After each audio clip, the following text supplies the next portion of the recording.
We will also support faith leaders in this region and across the world as they teach their disciples to practice love, not hate.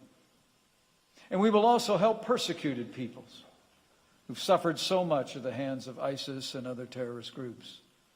To this end, the United States has redirected funding from ineffective relief efforts, and for the first time, we're providing direct support to Christian and other religious minorities as they rebuild their communities after years of repression and war.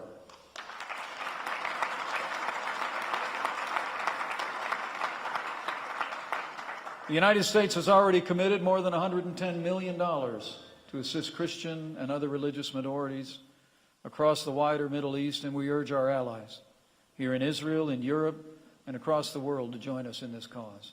Let's work together to restore the rich splendor of religious diversity across the Middle East so that all faiths may once again flourish in the lands where they were born. While at times it may seem hard to see, those who call the Middle East their home have more that unites them than divides them.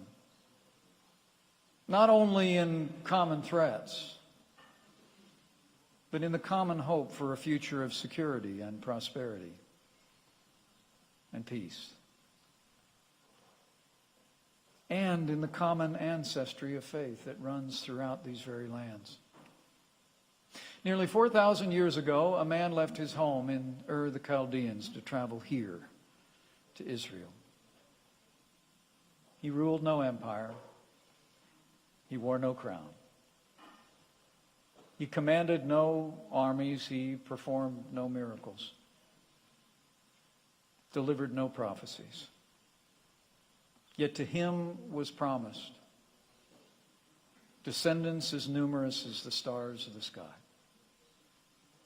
Today, Jews, Christians, and Muslims, more than half the population of the earth, and nearly all the people of the Middle East, claim Abraham as their forefather in faith.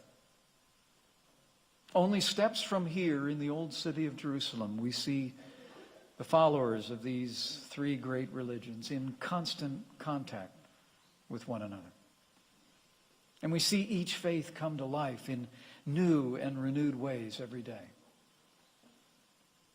At the Church of the Holy Sepulchre, we see a Christian child receiving the gift of grace in baptism.